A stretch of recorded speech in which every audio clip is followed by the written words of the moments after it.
But first, the Premier was very impressive yesterday when it seemed that the family of the 13-year-old girl who was shot as part of the gangland war that's been going on in Sydney's West on Monday night, weren't helping police. The belief was that there was a wall of silence, and it was because the Premier basically waved his finger in the direction of the family saying, come on, if your daughter gets shot, please help the police. He has no sympathy for the family if they don't. Well, they did step up and they ended up speaking to police, and now we read tales this morning about how they are very afraid of their safety. Well, the whole point is that there is a way you can protect yourself, which is if something like that happened, you tell the police everything you know, and you ask for protection, and they'll give it to you. It mightn't be there for the rest of your life, but geez, it should be there for as long as possible, and hopefully that means till the danger rolls over.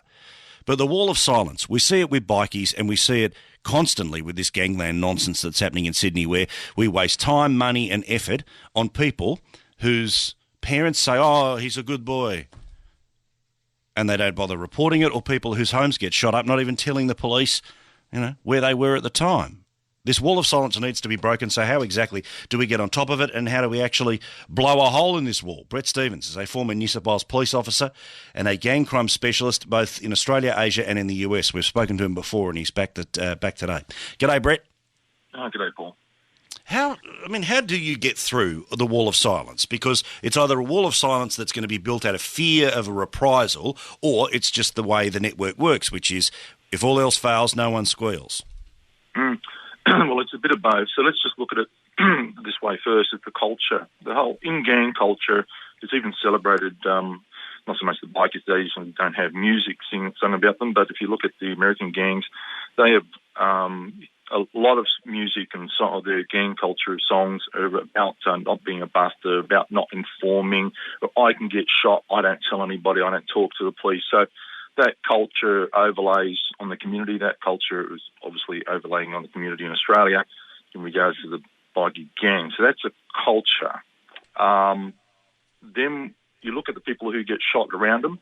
Many of the guys involved would look at that as collateral damage. And also the people who are in this culture as well, if their family members are part of it, they better start recognising that they can be collateral damage as well. We often hear about a bikie getting shot and also the girlfriend getting shot, so we have got to understand that process. How do we defeat it? Well, we defeat it by basically busting the gangs and being on top of the gangs and showing the gangs that it's not in their best interest to be part of the gang, such as what they're doing in Queensland. You'll get more people ready to step forward. If you don't do that, it's very difficult to, believe you're going to get people wanting to step forward and going, yes, I'll put my hand up and make myself a target.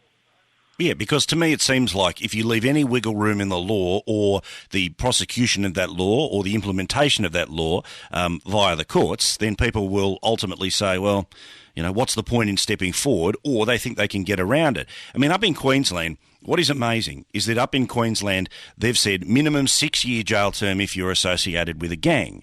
But of course, the legal fraternity up there is whinging because it takes away judicial discretion. I thought all of us were interested in busting as many gangs as possible. Well, you'd think so. But having said that, if you look at a lot of immigrants who come here from these very hard places, and when they've come forward, they give evidence against the gang member, but then they see them taken to the police station, fingerprinted, and then released and bailed, and they go, obviously that doesn't happen back in their own country, but here it happens. And so that is a major issue. What you're sending a signal is, we're putting them back out into the community until we can sort it out all in the courts. That is something to consider. And if I was someone coming from a very hard place, Middle East or somewhere, and I've stepped up to the plate, got that guy taken off the street, to see him back on the street within a couple of hours or a couple of days, I would have misgivings about continuing to help the police. So this is what becomes difficult. So do you think that it's about a suite of laws? Do you think it's about extra cops? I mean, how do we take that next step to saying, all right, game over?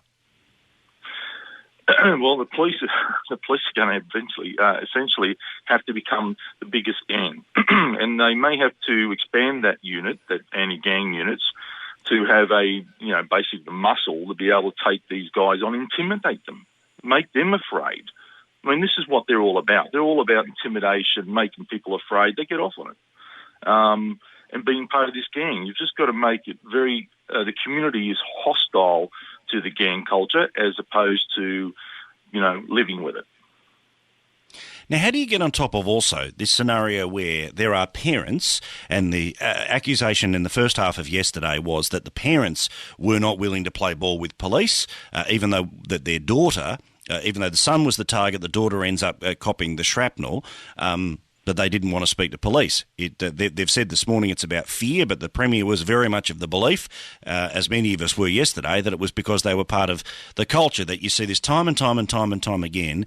Mum, dad, auntie, the family that should be, grabbing them by the scruff of the neck and taking them to the police station are the very ones who want to say, shush, shush, shush, nothing to see here.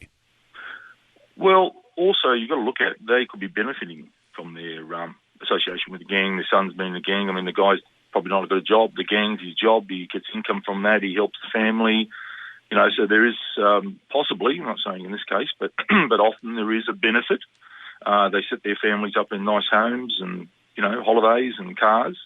So there's a benefit there, and they are sort of basically associated with the gang culture.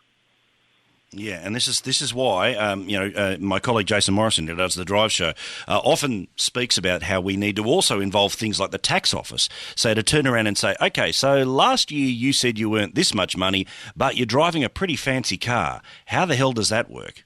Oh, absolutely. I remember a conversation. I ran into I used to work at King's Cross. I ran into an ex-drug addict at a bar who was now a member of one of the bikie gangs, and he was telling me how great it was, and how much money they had, and life was great. And so you need to go after the money. You need to go after their houses, their cars. You can't just walk in with the muscle. You need to come in with that accountant, and that will scare them. Yeah, exactly. The thing that says, no, this is going to hurt you. This is really going to whack you, which is we're going to take away your plasma and all the rest of it. Brett, nice to talk to you, mate. All the best. Nice. Thank you. Brett Stevens there. He's the former New South Wales copper and gang crime squad specialist.